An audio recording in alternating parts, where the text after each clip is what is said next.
couldn't hold me back.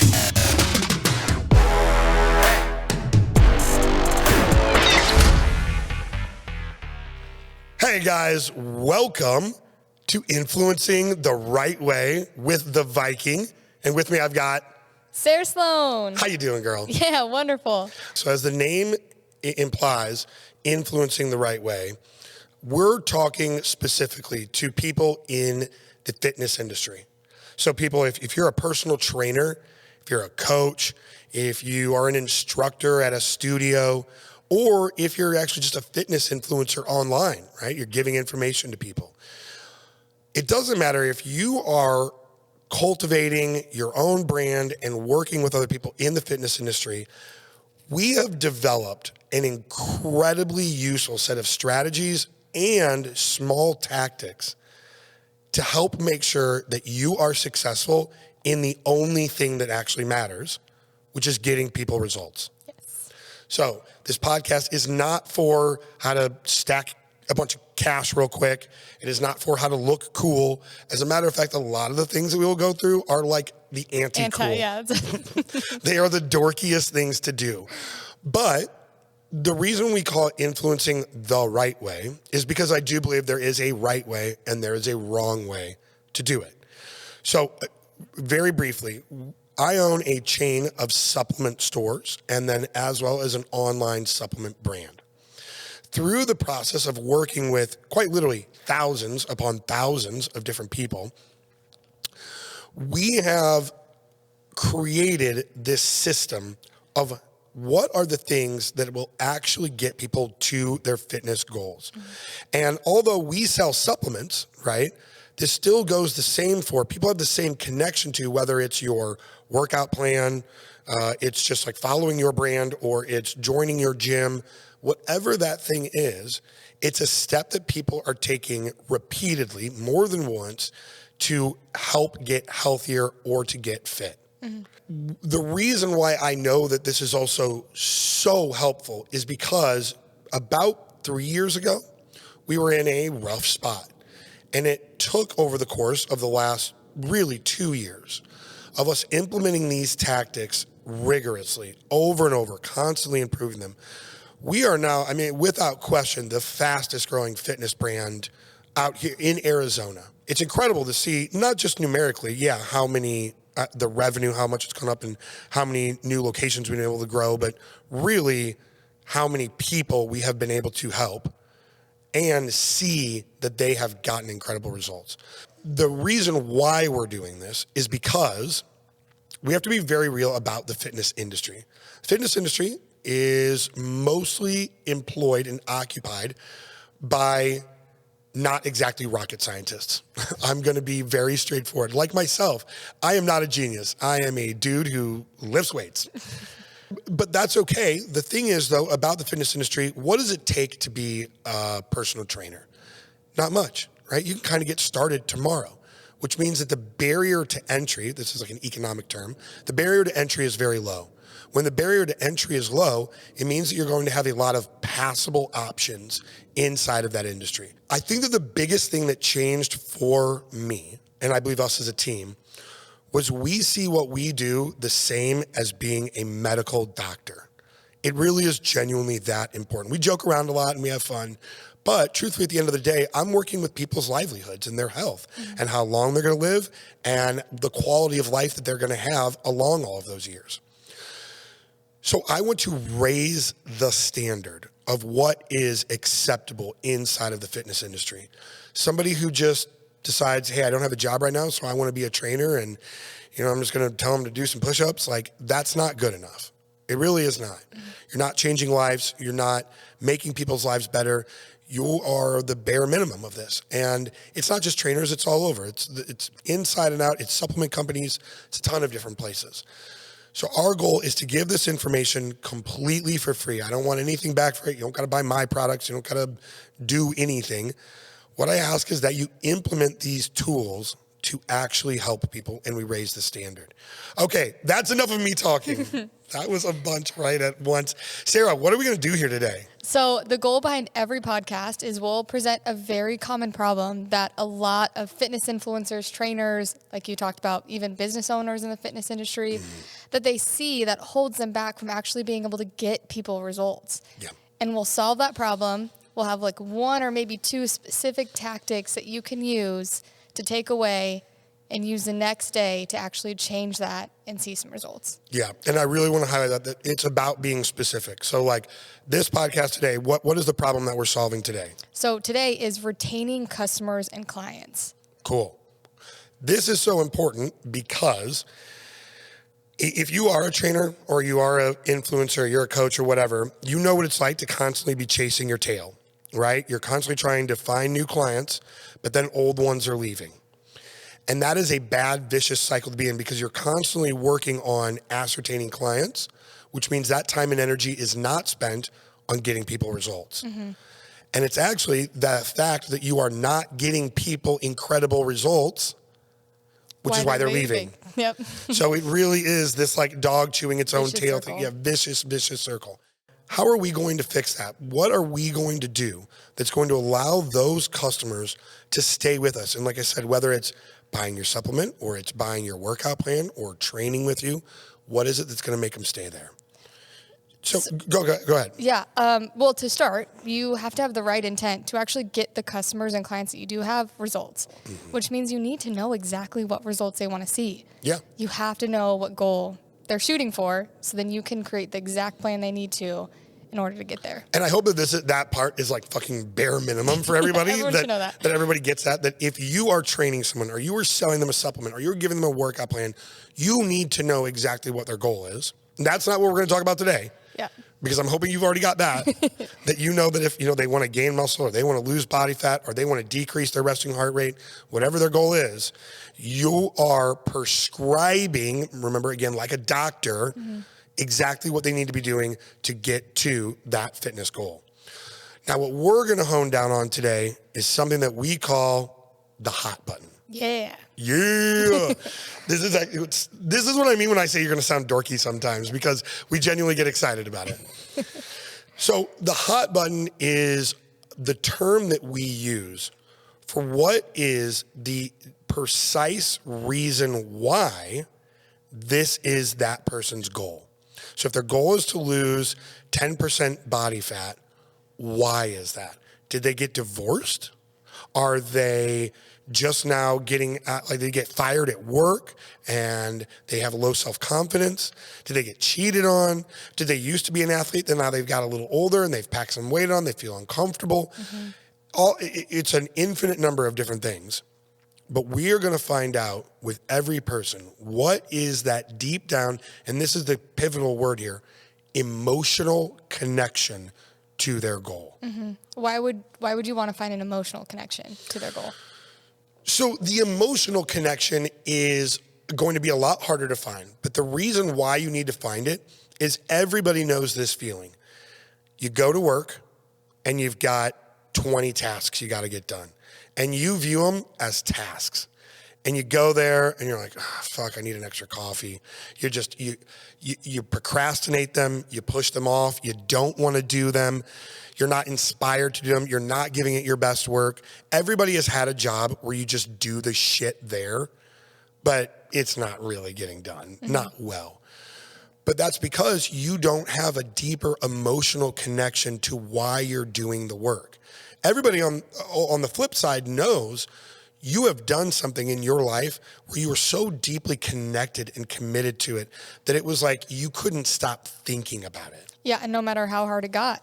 Oh, you yeah. were going to push through it and get it done. The harder, the better, Yeah. right? Is like, I remember, like playing lacrosse in college, and it was like 2-a-day practices, not going out on the weekends. I couldn't care less because I just was so emotionally connected to being a college athlete. And it meant the world to me.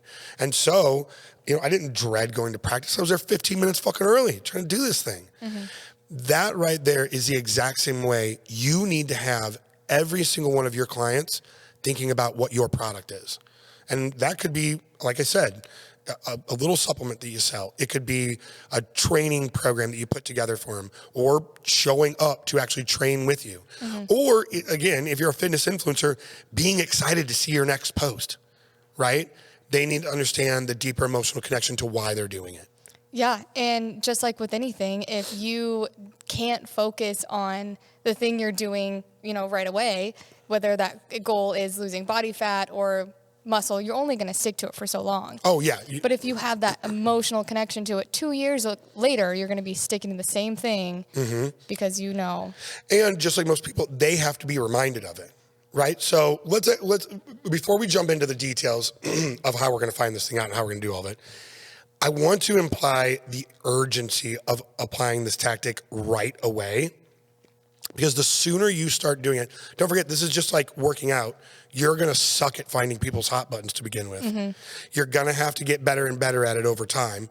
And the sooner you start, the sooner you're going to stop losing clients.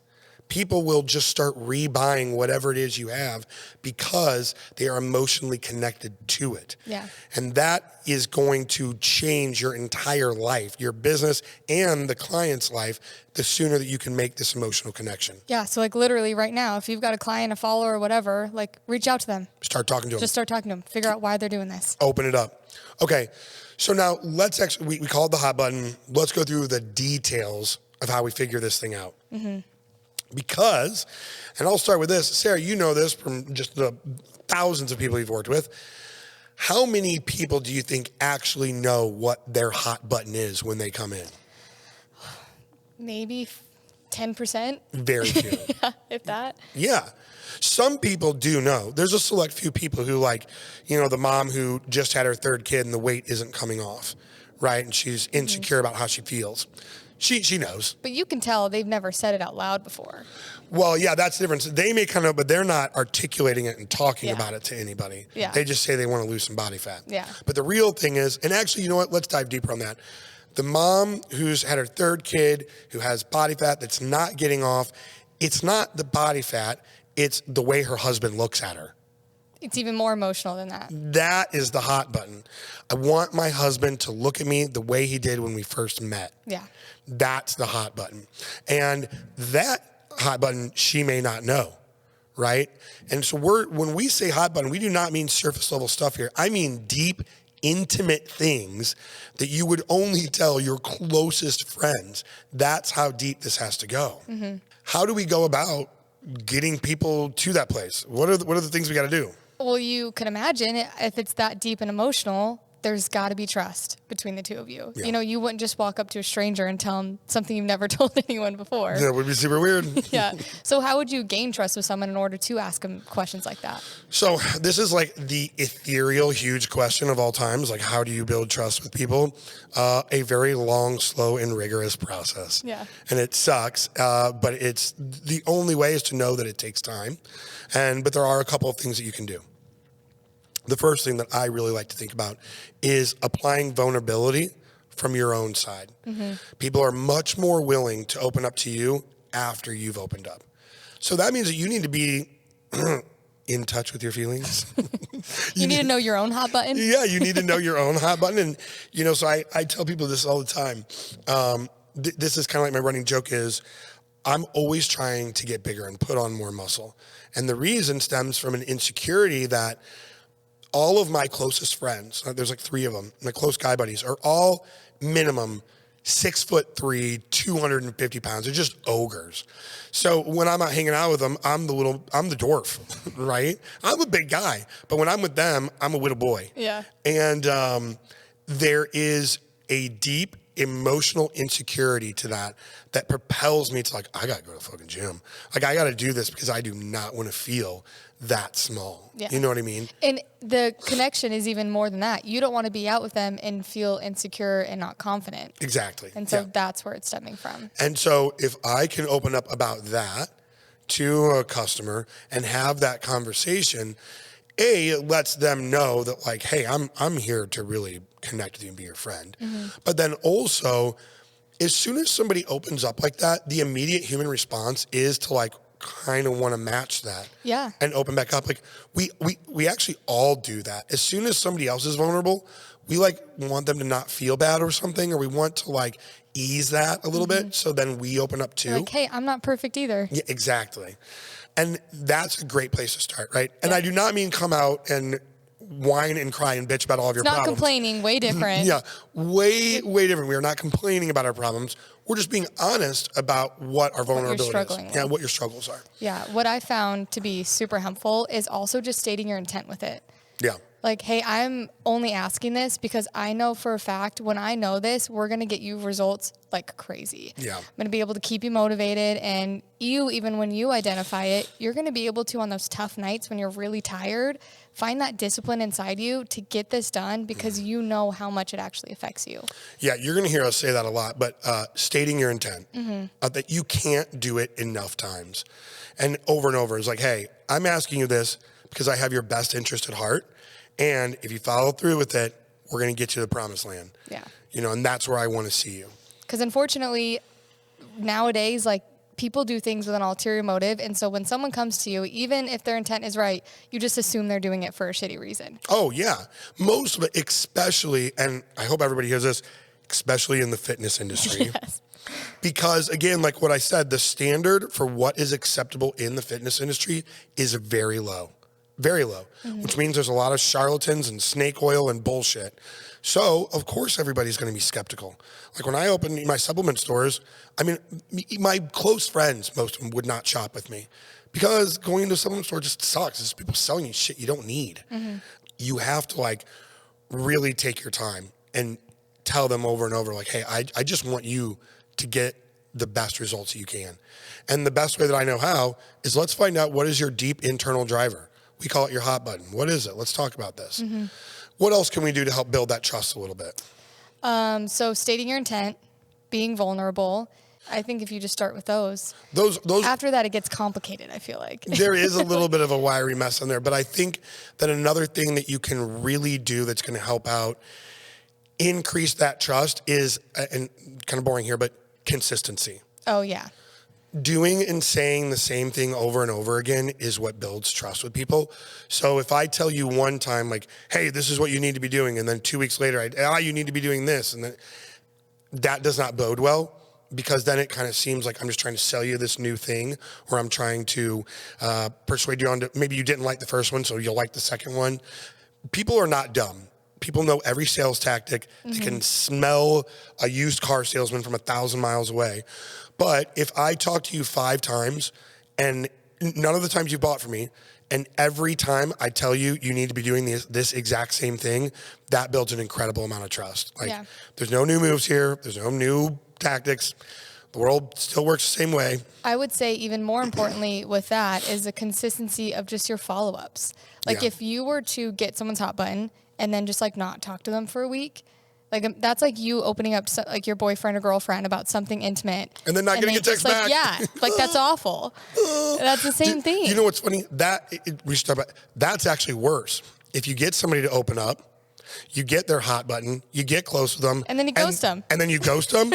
It was almost better if you didn't get the hot button to begin with, right? Yep. If you get close to somebody, you got to keep up and you got to follow up with them and make sure that you are staying in their life. That is, I mean, that's the number one way to build trust. And what the follow-up looks like is you reminding them of their hot button, because you know that keeps them consistent and motivated and helps them stay disciplined. And every trainer or coach or whatever you've ever done, I know you have messaged someone and been like, hey, did you get to the gym today? That's following up with somebody about what you are providing.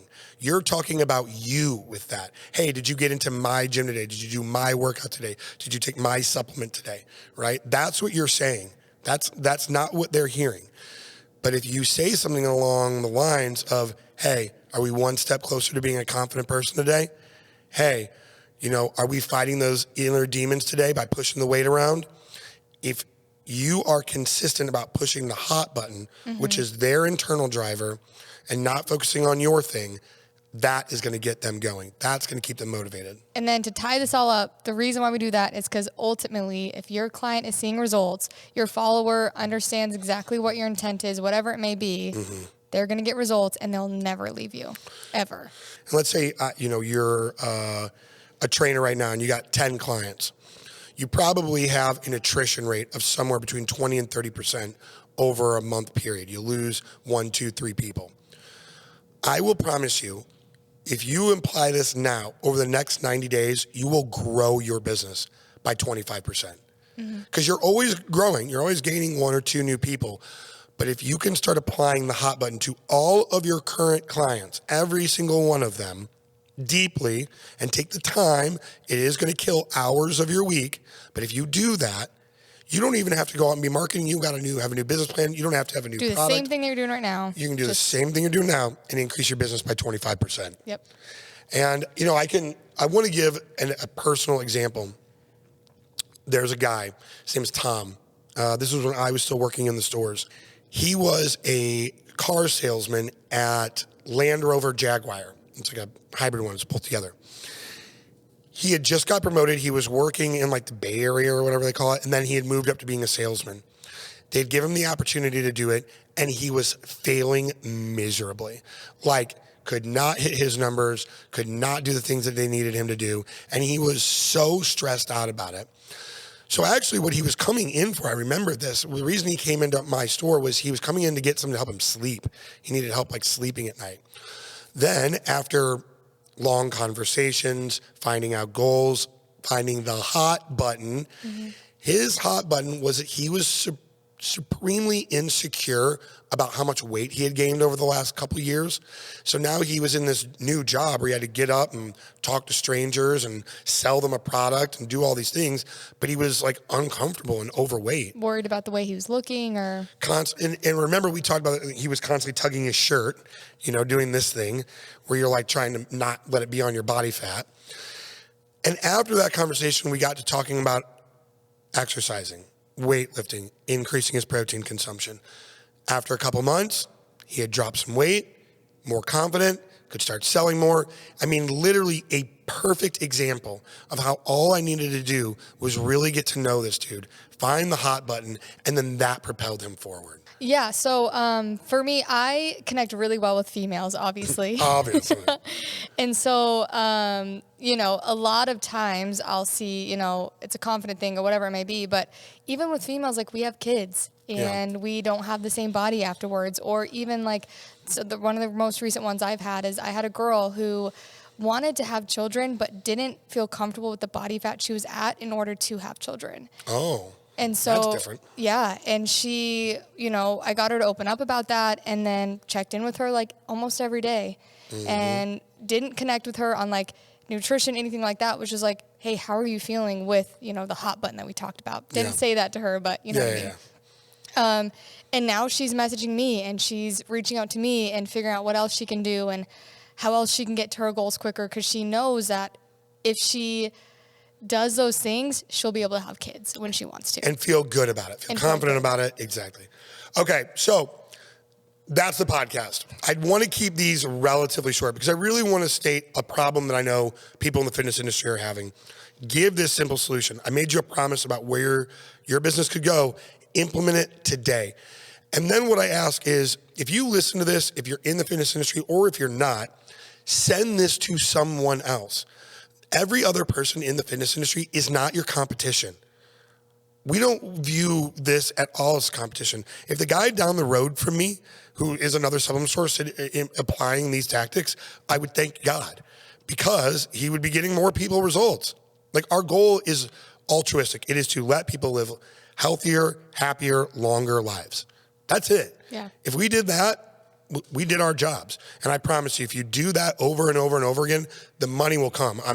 I've already seen it. Yeah. Like it literally has happened. There's proof. Okay, so if you do know somebody else in the fitness industry, send this to them. Let's raise the standard of what the fitness industry is. Thank you guys for listening. Yeah, baby. See ya.